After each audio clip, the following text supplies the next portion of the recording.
नमस्कार, मी विजय चव्हाण. तुम्ही पाहतात आवाज लोकशाहीचा. मित्रांनो, आज प्रजासत्ताक दिन 26/26/26 हा 26/26 हा अनोखा योगायोग आहे आणि या देशाला आज खऱ्या अर्थानं संविधानाची सुरुवात झाली. त्यालाच प्रजासत्ताक दिन म्हणतात. या प्रजासत्ताक दिनाच्या आमच्या सगळ्या प्रेक्षकांना हार्दिक शुभेच्छा. आज जिल्हा परिषद पंचायत समितीच्या निवडणुकीची रणधुमाळी सुरू होते. माघार दिनासाठी एक दिवस शिल्लक आहे, पण आम्ही वरवण गटामध्ये आहोत. वरवण जिल्हा परिषद गट सध्या अतिशय वेगळ्या चर्चेत आहे. एकाच घरातील दोन व्यक्ती गावाकडं त्याला जावा जावा म्हणतात, त्या निवडणुकीच्या रिंगणात आहेत. कोण माघार घेणार आणि कोण निवडणूक लढवणार हा तिढा मतदारांच्या मनामध्ये अजून तरी पक्का आहे.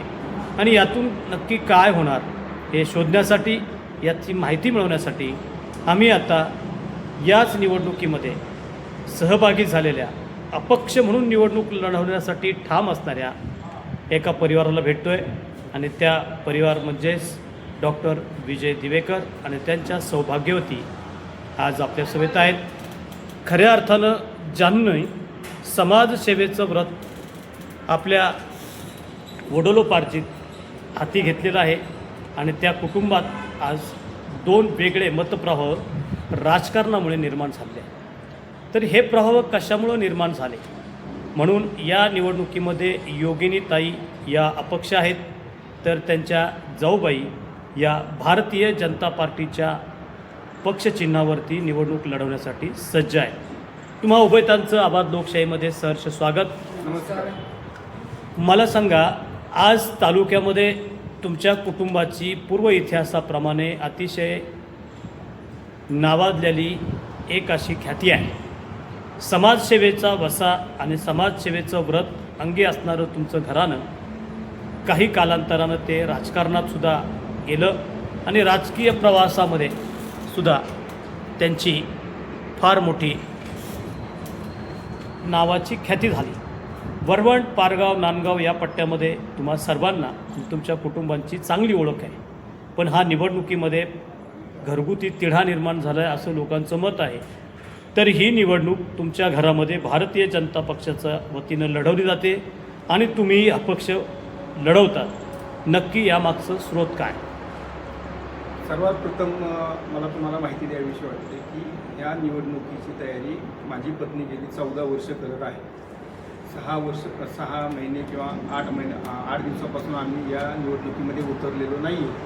14 वर्षापासून तिने समाजसेवेचं व्रत हातात घेतलेलं आहे.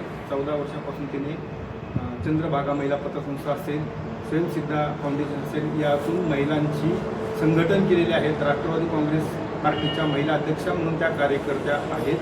त्यांनी महिलांचं एक संघटन उभं केलेलं आहे. महिलांसाठी सबलीकरण, सक्षमीकरण यावरती त्यांनी भरपूर काम केलेलं आहे. त्यामुळे जेव्हा ही उमेदवारी डिक्लेअर झाली, निवडणूक डिक्लेअर झाली आणि जिल्हा परिषदेमध्ये महिला गटाचं आरक्षण निर्माण झालं, त्याच वेळेस त्यांची उमेदवारी ही महिलातून जनमतातून चर्चेत येऊ लागली आणि उमेदवार त्याच आहेत असा लोकांमध्ये पण एक ठाम विश्वास तयार झालेला होता. त्यामुळं ही निवडणूक आम्ही तेव्हापासूनच लढवायची तयारी केली होती आणि आमचा निर्णय तेव्हाच होता निवडणूक लढवण्याचा आणि आजही आहे. पण निवडणुकीमध्ये तुमच्याच परिवारामधल्या तुमच्याच मोठ्या भावाच्या पत्नी भारतीय जनता पार्टीची निवडणूक लढवतात. राजकारण घरात शिरलं आहे. घरात वितंडवाद होतो आहे का, घरात वादिवाद होतो आहे का, अशी चर्चा लोकांमध्ये आहे. याबाबत आपण काय सांगता? लोकांमध्ये चर्चा होणं स्वाभाविकच आहे. कारण लोकांमध्ये किंवा आमच्या घरामध्ये सुद्धा उमेदवार म्हणून माझ्या पत्नीचंच नाव योग्य होतं आणि पुढेही येत होतं. तुम्ही असं सांगताय नाव योग्य होतं, म्हणजे योग्य म्हणजे कसं होतं आणि त्याचं कारण काय? योग्य म्हणजे आम्हाला आत्तापर्यंत 2 वेळा फॉर्म माघार घेण्याची नामुष्की आलेली आहे. माझ्या घरातल्या प्रत्येक व्यक्तीला जिल्हा परिषद असेल किंवा इतर कुठल्याही पदावर काम करण्याची संधी मिळालेली असेल, पण आम्ही दोघंच असे आहोत की आम्हाला काम करण्याची संधी मिळालेली नाही. आता या ठिकाणी जर पुरुष आरक्षण आलं असतं तर मी 100% उमेदवार नसतो, कारण मला राजकारणामध्ये फारसं स्वास्थ्य नाही आहे. पण स्त्री उमेदवार आल्यानंतर किंवा स्त्री आरक्षण आल्यानंतर माझ्या पत्नीला उमेदवारी मिळावी अशी माझी मनोमन इच्छा होती. आणि मी समाजकार्य, माझं समाजकार्य माहीत असल्यामुळं गावातला जो काही कष्टकरी वर्ग आहे, स्त्री वर्ग आहे किंवा जे माझे मित्र सहकारी नातेवाईक आहेत, यांनाही असं वाटत होतं की घरामध्ये माझ्या उमेदवारीचा विचार होईल आणि माझ्याच पत्नीला या उमेदवार म्हणून डिक्लेअर केले जाईल. पक्ष आणि संघटना वगैरे ह्या नंतरच्या गोष्टी आहेत, पण घरातून जर हे नाव पुढं आलं असतं तर पक्षालाही पर्यायाने त्याचा विचार करावा लागला असता असं मला वाटतं. परंतु प्रत्येक गोष्ट मलाच पाहिजे ही स्वार्थी भूमिका यामध्ये नडली. आम्हाला कमी लेखण्याची भूमिका यामध्ये नडली. एका स्त्रीला कमी लेखण्याची भूमिका याच्यामध्ये नडली. आणि उमेदवारीसाठी अगदी सरकारी नोकरीचा राजीनामा देऊन समोरच्या उमेदवाराला जर तुम्ही रिंगणात उतरवत असाल तर हा आम्ही आमचा अपमान समजतो आणि आम्ही केलेल्या कामाचं यांना चीजच नाही आहे. कारण या जेवढ्या निवडणुका लढल्या गेलेल्या आहेत यामागचा खरा सूत्रधार याच्यामध्ये आमच्या कुटुंबाच्या जेवढ्या निवडणुका लढवल्या गेलेल्या आहेत याच्यामध्ये सगळं पडद्यामागचं काम मी करत होतो. कारण या सगळ्या निवडणुकांचं नियोजन मी केलेलं आहे.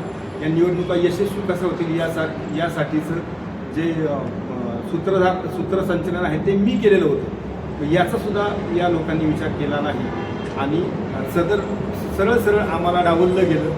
त्यामुळं मग आमच्यासमोर पर्याय राहिला नाही. आणि लोकांमधूनच पण एक भावना आली की तुम्ही जर सगळं करताय, आत्तापर्यंत तुम्ही भावासाठी केलं, बहिणीसाठी केलं, इतर कोणासाठी केलं, आता तुम्ही तुमच्या पत्नीसाठी करा. मी आधी जे करत होता ते तुमच्या पत्नीसाठी करा. मग मी पण याच्यामध्ये सक्षमपणे निर्णय घेतला की आपण दुसऱ्यासाठी करत होतो तर आपल्या स्वतःच्या पत्नीसाठी का करू. आणि म्हणून मी तिला संपूर्ण पाठबळ दिलेलं आहे. आणि या निवडणुकीत आम्ही उभा राहणार आहोत त्याची आमची ठाम भूमिका आहे. एका पुरुषाच्या मागं एका स्त्रीचा भक्कम हात असतो, अशा स्वरूपाची आख्यायिका चर्चा नागरिकांमध्ये असते.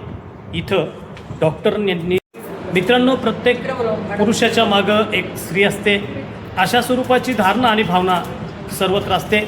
इथं जरा वेगळं गणित दिसतंय. आपल्या पत्नीच्या पाठीमागे ठामपणाने डॉक्टर विजय देवेकर उभे का आहेत यांनी त्याचं विश्लेषण केलेलं आहे की माझ्या घरात यापूर्वी ज्या निवडणुका झाल्या त्या निवडणुकीचं सर्व काही पडद्याआडचा सूत्रधार आणि सूत्रकार मीच होतो. आणि म्हणून आम्ही सर्व प्रामाणिकपणानं केलं. मला निवडणुकीमध्ये अजिबात रस नाही. पुरुष या आरक्षणाचा ह्यात विचार झाला असता तर मी त्याच्यामध्ये अजिबात लक्ष घातलं नसतं. पण स्त्री आरक्षण निघाल्यानंतर मला माझ्या पत्नीने गेले अनेक वर्ष सामाजिक कामामध्ये जो झोकून दिलेला कार्यभाग आहे त्याच्याच अनुषंगानं तिनं निवडणूक लढवावी आणि तिची इच्छा असल्याकारणानं मी तिला पाठबळ देतो आहे. घरामध्ये हा सर्व प्रकार हा कुणाच्या ईर्षेचा नाही, पण माझ्या मिसेसला, पत्नीला कोण कमी लेखत असेल तर मी सुद्धा त्यामध्ये मागे पडणार नाही. म्हणून आम्ही निवडणूक सहभाग घेतो आहे. अशा स्वरूपाची वाच्यता ते करतात. डॉक्टर साहेब, मला सांगा की आत्ताची ही जी निवडणूक आहे गावकऱ्यांना, भावकीला आणि परिसराला पेचाचा विषय आहे. तर तुम्ही याच्यातून मार्ग कसा काढणार आहेत? लोकांपुढे जाऊन काय सांगणार आहात? असं तुम्हाला वाटतं की हा पेचाचा विषय आहे? कारण या निवडणुकीची तयारी जेव्हा आम्ही करायला लागलो तेव्हा आम्हाला आमच्या भावकीतून, गावकऱ्यांमधून उत्स्फूर्त असा प्रतिसाद मिळाला होता. कारण आम्ही गेली कित्येक वर्ष दोघंही समाजकारणात आहोत. आमचं कार्य लोकांना माहिती आहे. नव्याने 8 दिवसापासून आम्ही काही प्रचारात उतरलेलो नाही आहे. आणि लोकांना माहिती आहे की यांना प्रशासनाची माहिती आहे, सामाजिक कार्याची आवड आहे. यांनी संजय गांधी निराधार योजना असेल, ई श्रम कार्ड योजना असेल किंवा इतर काही महिलांबाबतच्या ज्या आहेत योजना त्या घराघरापर्यंत पोहोचवण्याचा आधीच प्रयत्न केलेला आहे. त्यामुळे लोकांच्या घराघरात आम्ही आधीपासूनच आहे. त्यामुळं लोकांना असं वाटत होतं की जिल्हा परिषद ही ग्रामीण भागातील अर्थव्यवस्थेचा एक कणा असलेली संस्था आहे. या संस्थेवर जर योग्य माणूस गेला तर या ग्रामीण भागाचं अर्थकारणसुद्धा बदलू शकतं. त्यामुळं योग्य व्यक्ती हीच आहे आणि हीच व्यक्ती या भागातील महिलांचं किंवा समाजाचं जे आहे ती उन्नती करू शकेल. त्यामुळं लोकांनीच आमची उमेदवारी फायनल केली होती. आणि आजही आम्हाला असंख्य फोन येतात, असंख्य मेसेज येतात की तुमची उमेदवारी कायम ठेवा. लोकांसमोर अजिबात कुठलाही पेच नाही आहे. लोकांचं मत ठरलेलं आहे आणि लोक आम्हालाच मतदान करणार आहेत. मित्रांनो, पेच जनतेमध्ये आहे असं चित्र जे कोणी दाखवत असतील ते योग्य नाही. कारण मतदार आमच्या संपर्कात आहे. लोकांसाठी काम करणारे आम्ही उभे तर यापूर्वीच अनेक विकास कामांच्या माध्यमातून जनतेसमोर पोचलेलो आहोत. विशेष म्हणजे समाज कल्याण करण्यासाठी जिल्हा परिषद एक व्यासपीठ महत्त्वाचं आहे.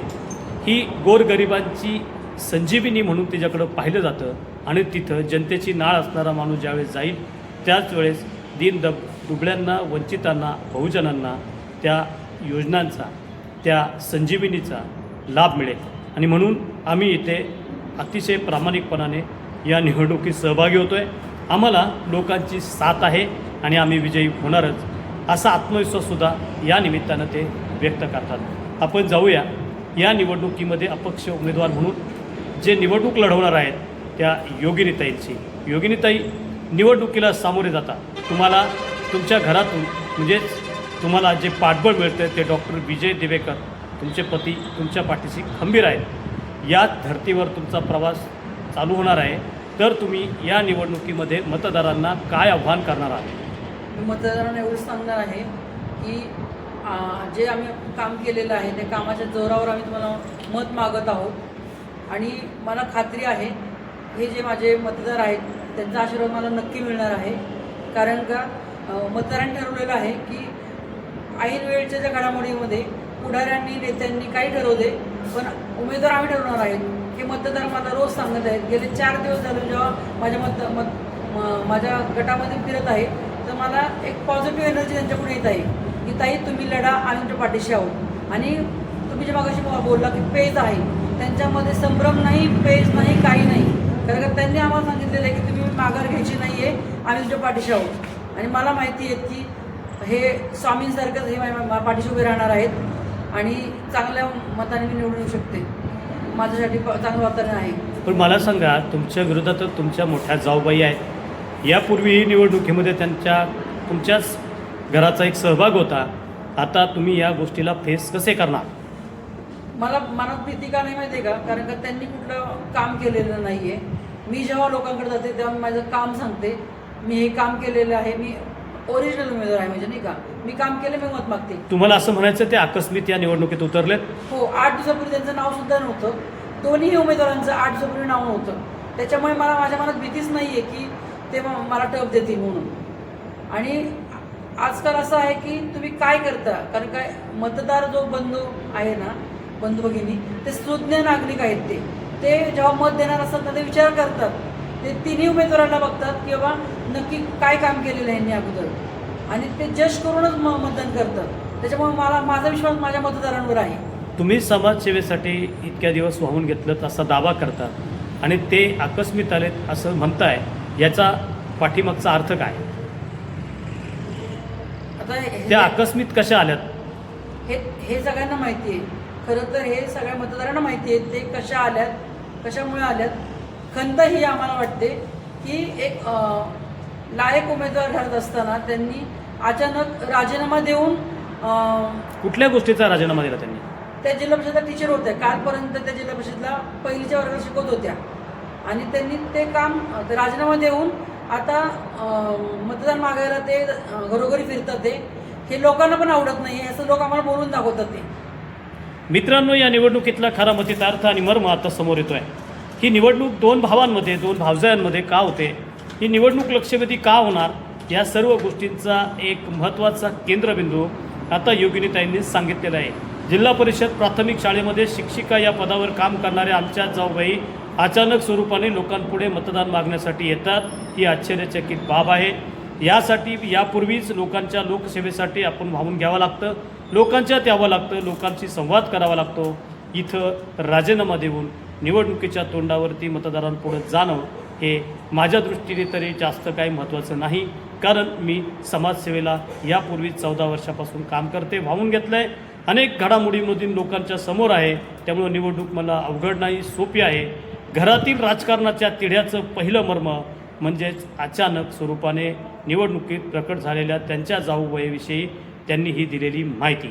ही निवडणूक कुठल्या स्तरावर राहील, कुठल्या स्तरावर राहील, मतदार काय करतील, हे सर्व तुम्हाला 7 फेब्रुवारीच्या निकालानंतर जरी समजणार असेल तरी निवडणुकीतल्या चालू घडामोडी, वस्तुनिष्ठ परिस्थिती, गावगावातील मतदारांची चर्चा आणि उमेदवारांनी निवडणुकीसाठी प्रचाराची घेतलेली मोहीम ही सर्व लोकांसाठी पाहण्यासारखी राहील.